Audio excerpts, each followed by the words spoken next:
Welcome back to Good Colour Photo, and today I'm talking about the biggest thing in photography right now. That's the mirrorless wars. It's begun. Okay, so I'm going to be talking about Canon versus Nikon versus Sony. Those are the big three. The big three with their full frame mirrorless cameras all out now for the public to use, abuse and just break down and say what they think is the best. And I'm not going to tell you what I think the best is. This is for you to determine on your own. My opinion is my opinion, yours is yours. We all use our cameras for different things, but we're going to just head straight into it. And what I'm going to start off with is just going through the basic specs of these cameras. I'm only going to talk about the Z7 because that's Nikon's better camera instead of the Z6. I'm going to talk about the EOS R or the EOS R, and then we're going to talk about the A7 III. I'm not using the A7R III purely because the A7 III is the most price point competitive to the two mirrorless cameras from Nikon and Canon as well. Right, so let's just start with the megapixel race. It's always the first thing people talk about when they look at cameras, no matter how good the camera is. How many megapixels? So we're looking at the Z7. It's got 45 megapixels, which is great. There's a lot of detail to be had there as well, especially from a full frame camera. And then we go to the EOS R, and that's got 30 megapixels.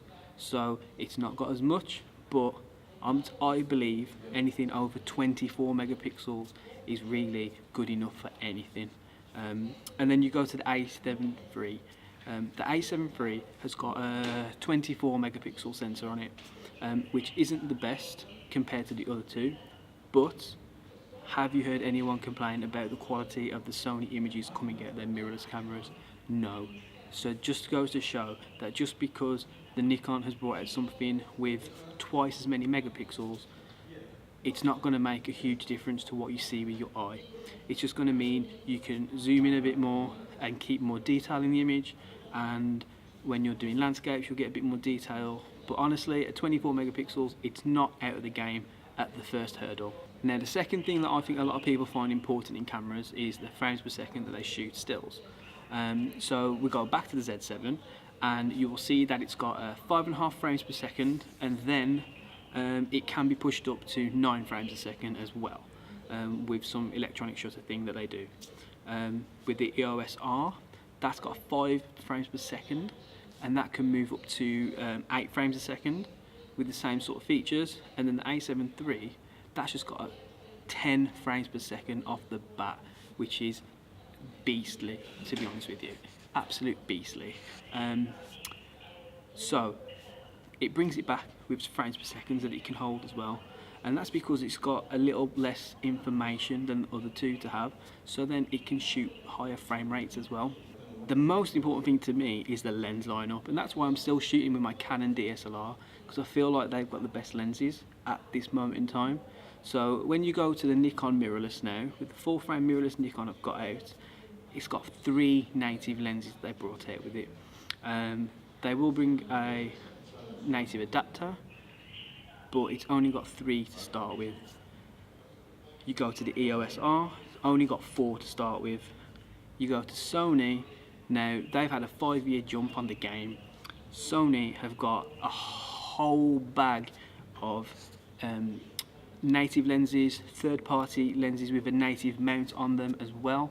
So Sony do have the run of the mill in the mirrorless glass war right now, but by no means be disheartened if you're a Nikon or a Canon shooter, you know, because what we've seen in other videos and other reviews from people is that you can get the native adapters for your lenses and they work really well, and the focusing systems work so fast that you don't even realise.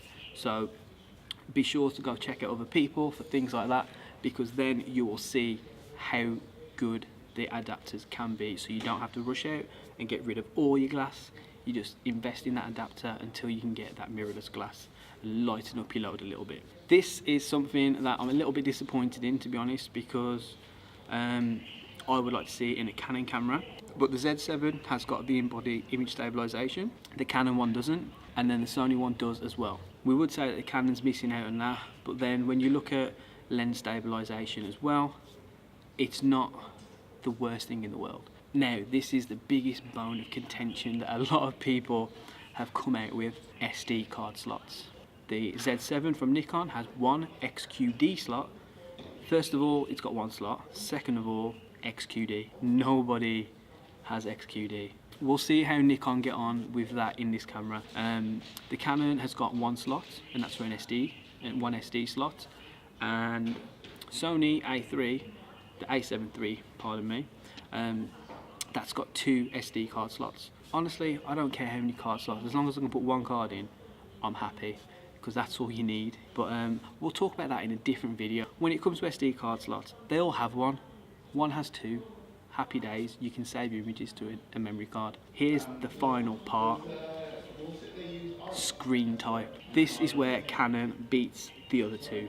Absolutely no doubt about it. If it ain't got that flippy, tilty screen that everybody wants, for people like me right now looking at that there, I can see myself in my frame, I'm sitting down, I'm happy. I know when I'm moving about, when I'm going out, and when I'm back in again. That's what I want to see. You can't do that with the Nikon, you can't do that with the Sony mirrorless camera. I'm not sure if Canon have patented it onto their cameras. I don't think so, because the Panasonics have it on theirs, I do believe. But at the end of the day, for people that are going to be using these cameras where they've got video capabilities, they're going to be lighter to hold. A lot of vloggers will want these cameras because they'll be lighter and they'll be able to hold them around and carry a lighter bag with them. You know, it's all about condensing that equipment but getting the same quality or more out of it. Canon is beating them at this moment in that side. So right now we're all a bit equal, you know, everyone's doing something a little bit better than the other. They've made compromises for this, that and the other. But honestly, when it comes down to the specs of these cameras, you can't separate them. What I think is going to be the key thing is how Nikon and Canon improve their quality of lens lineup and how fast they do that. That is going to be the absolute be all and end all of how the progression and the success goes, these mirrorless lineups. Sony's had 5 years a head start, but if you look at what Canon and Nikon have brought out for their first mirrorless camera, they're ahead of what Sony did 5 years ago. So you would say they should catch up really quickly and really put the pressure on Sony to be more innovative. Right, okay, so now we're going to talk about the ergonomics of these cameras. I've put up some pictures of the cameras, courtesy of kenrockwell.com, thank you very much. And this information as well I've managed to get from kenrockwell.com. He's put a very detailed set of information and specs out on these cameras, and it's a really good comparison, so I'll leave the link below, make sure you go and check it out.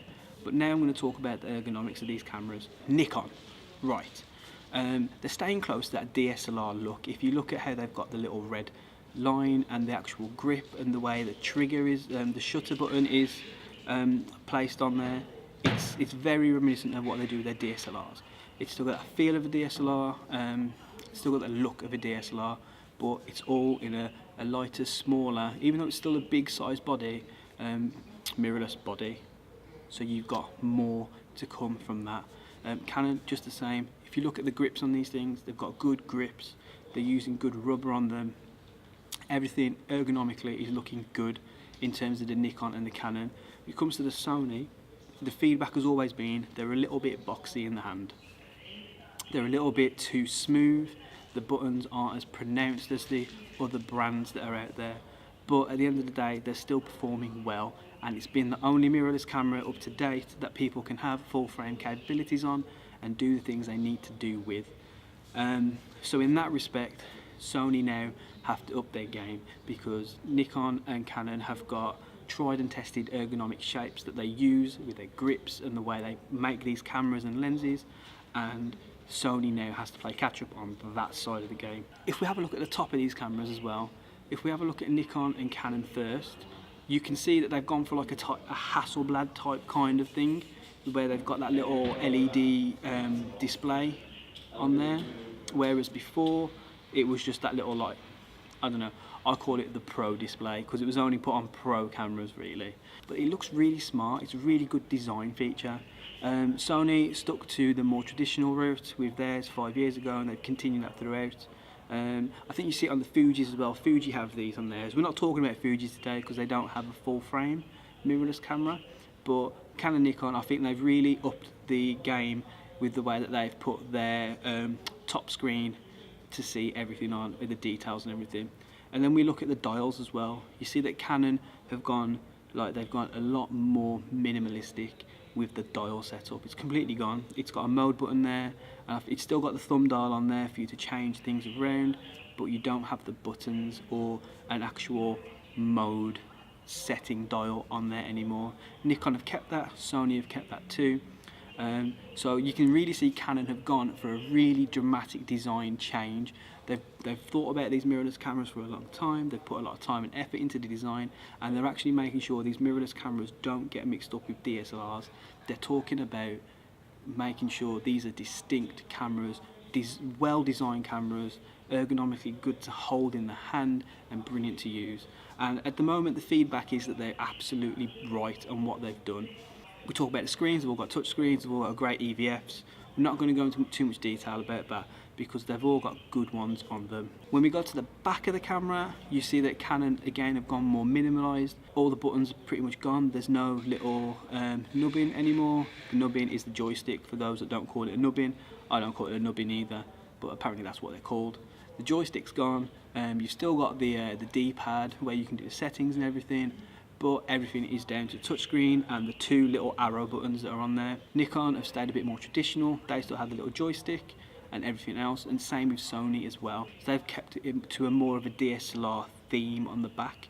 That's how we're going to describe it. So yeah, I mean, Canon have really gone out, like they've gone all out on their design on their mirrorless camera. It's completely brand new. It's a new thing for Canon, and they've made sure that people know this is a new Canon thing as well. I like that Canon have kept the autofocus button on the back as well, just like the other two have as well. Nikon and Sony have got that AF button on the back for people that do like to do back button focus. A lot of people do like back button focus, so that right there is something that's really good and key that they've thought about in the design, and they know that people like it. They've moved the record button on the Canon compared to the Nikon and the Sony. The record button for video is now on the top. I think that's a better move, and it's good for their design on their camera if you have a look at the image now.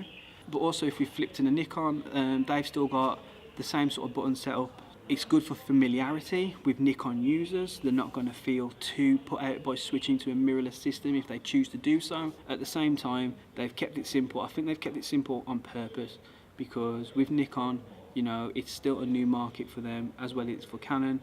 It still is for Sony. It's only been 5 years for mirrorless, like full frame mirrorless for Sony as well. So all three are still in the learning phases. So we're probably going to see extra innovation. I think especially from Sony now.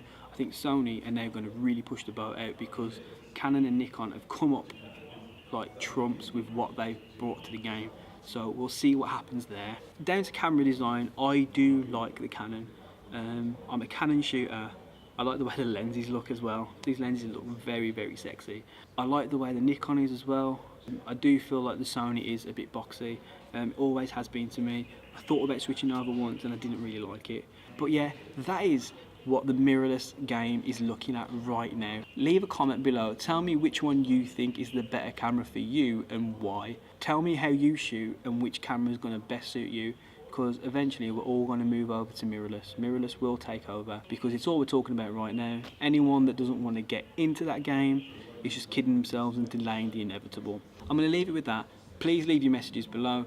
If you like the information that has come out today, feel free to drop me a like, subscribe, and I will see you in the next video.